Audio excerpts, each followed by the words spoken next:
Divórcio, o fim que ninguém quer, mas que, segundo o Pordata, em 2022, por cada 100 casamentos, existiram 50 divórcios.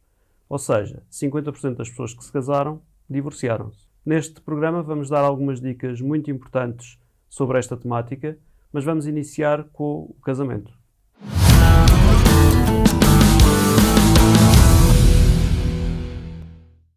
Bruno, então vamos hoje falar sobre casamentos e divórcios, certo? Vamos começar então pelo início da história, pelos casamentos. Que regimes de casamentos é que existem em Portugal? Ok. Em Portugal existem 3 tipos diferentes de regime de casamento. Nós temos aquele que é mais usual, que é chamado de comunhão de adquiridos. Basicamente o que é isto? É quando o que já é das pessoas antes do casamento continua a ser de cada um, em separado, e aquilo que adquirem após o casamento passa a ser dos dois. Depois temos o comunhão geral de bens, já não é tão usual. Basicamente o que acontece é que todo o património, o que eu já tinha antes do casamento e que eu adquiro depois do casamento, torna-se património do casal, de ambas as pessoas. E depois temos o separação de bens, portanto, como o nome indica, portanto, os bens são sempre separados, em que mesmo aquele que eu adquiro após o casamento continua a ser só meu. Okay? Qual é a diferença? É, por exemplo, imagina que tu queres fazer uma aquisição de um imóvel, por exemplo, e tu estás casado no regime de comunhão de bens ou comunhão de adquiridos. Portanto, tu sozinho consegues fazer a compra e automaticamente fica em nome do casal. Se for, por sua vez, separação de bens, portanto, se comprar sozinho, o bem já é só teu. Embora tu possas comprar sozinho no regime de comunhão geral de bens ou comunhão de adquiridos, tu já não podes vender depois sozinho. Como o bem passou a ser de ambos, os dois vão ter que assinar para fazer uma venda num futuro desse imóvel. Muito bem. E no que diz respeito a financiamento, quando essa aquisição é feita com financiamento, como é que funciona nesses vários regimes? Ok. Essa dúvida é muito pertinente porque as pessoas têm sempre dúvidas na questão se podem pedir sozinhas um empréstimo ou não. Ora bem, nos 2 primeiros regimes de casamento nós falamos, comunhão de bens ou comunhão de adquiridos, o empréstimo tem sempre que ser feito em nome dos dois. Porquê? Porque como o bem, o imóvel, vai ficar automaticamente em nome dos dois, o empréstimo também terá que ser, já desde o início, em nome dos dois. Portanto, se fores casado nestes 2 regimes de casamento, terão que ser sempre as 2 pessoas a contrair o empréstimo. Se for na separação de bens, aí já existe a opção de ser apenas um proponente a pedir sozinho o empréstimo. Muito bem. E diz-me uma coisa, quando as coisas não correm bem e há divórcio, que formas é que existem de divórcio em Portugal atualmente? Okay.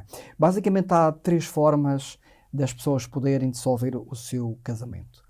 A primeira é aquela que é menos onerosa, que é quando as partes estão de acordo, em que vão ao registro civil e fazem o divórcio. A segunda forma é também quando existe mútuo acordo, mas por alguma razão tem que ir para o tribunal. Por exemplo, quando não estão plenamente de acordo ou quando, por exemplo, existem menores, em que, por norma, deverá ser sempre o tribunal também a decretar essa sentença. A terceira forma é quando uma das partes, de uma forma unilateral, pede ao tribunal o divórcio, alegando uma razão muito específica. Muito bem. E quando envolve imóveis, por exemplo, o que é que deve ser feito para essa divisão ou o que seja acontecer do imóvel para as pessoas que se divorciam? Então, quando existe um imóvel, quando existe o divórcio, depois, normalmente as pessoas o que é que fazem? Ou põem o imóvel à venda e repartem o valor por ambas as partes, ou então um deles fica com a titularidade do imóvel e fazem um acerto de contas. Okay? Isto havendo hipoteca ou não. Okay? Quando não há hipoteca, o processo é muito simples. Basicamente, vamos pôr à venda. Se o imóvel é vendido por 400, provavelmente vão repartir a meio, portanto, cada um ficando com 200, e aqui é fácil de resolver. Quando existe hipoteca, aqui a questão já não é tão linear quanto isso. Porquê? Porque além do interesse das pessoas, o banco também tem de concordar em que o imóvel fique no nome de uma pessoa e que o empréstimo também fique no nome dessa mesma pessoa. Então, o que acontece com alguma frequência é que as pessoas tratam de toda a parte legal do divórcio e só depois é que vão ao banco pedir para o empréstimo ficar apenas em nome de um deles. E nem sempre o banco aceita esta situação. E sei de alguns casos de pessoas que ficaram com o imóvel apenas no nome de um deles, mas o empréstimo ficou em nome de dois. Então, eu vou dar aqui uma sugestão de qual é o caminho ideal para se percorrer, para não ter este dissabor depois no futuro. Antes de tratarem da questão do divórcio, devem ir ao banco e já questionar o banco se for a pessoa A que irá ficar com o imóvel, se essa pessoa tem capacidade financeira para suportar sozinha essa prestação. Portanto, o que chamamos por norma de taxa de esforço e de estabilidade profissional para suportar aquele encargo. Se o banco disser que sim, então a partir daí o que é que fazem? Vão fazer o divórcio, seja no registro civil, seja em tribunal, e nesse divórcio convém mencionar na sentença judicial de divórcio, que é onde fica as condições em que estabeleceram para esse mesmo divórcio, e convém lá mencionar que vai existir uma coisa que se chama tornas, que é basicamente o valor que eu tenho que pagar ao outro para ficar com esse imóvel. Vamos aqui pegar um exemplo prático. Imagina, por exemplo, que há um casal que tem um empréstimo ao banco de 100 mil euros. E o imóvel vale, por exemplo, 200. E as pessoas acordaram que o valor que iriam dar à outra pessoa, portanto, imaginemos que a pessoa A que fica com o imóvel, então iria dar à pessoa B um valor de 50 mil euros para ficar com o empréstimo na totalidade e também ficar com a casa na totalidade. Então, neste caso, a pessoa deverá pedir ao banco os 100, que já tem a hipoteca, mais os 50 que é para dar a outra parte. Então, quando faz o pedido ao banco, para ver se tem capacidade financeira para manter essa situação, deverá pedir para 150 mil euros. E é importante, então, na sentença judicial de divórcio, vir lá a mencionar que será o sujeito A que fica com o imóvel e que irá de dar em tornas à outra parte 50 mil euros.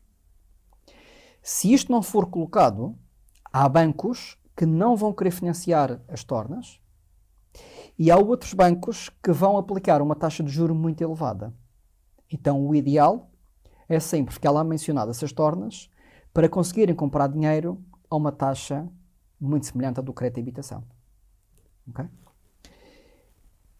Também um erro muito habitual é que quando são situações de divórcio através do tribunal, em que o tribunal vai dizer, por exemplo, que será o sujeito A a ficar com o imóvel, as pessoas acham que o banco é obrigado a aceitar retirar do empréstimo o sujeito B. E isso não é verdade. É que nenhum banco tem poder para decidir sobre o empréstimo.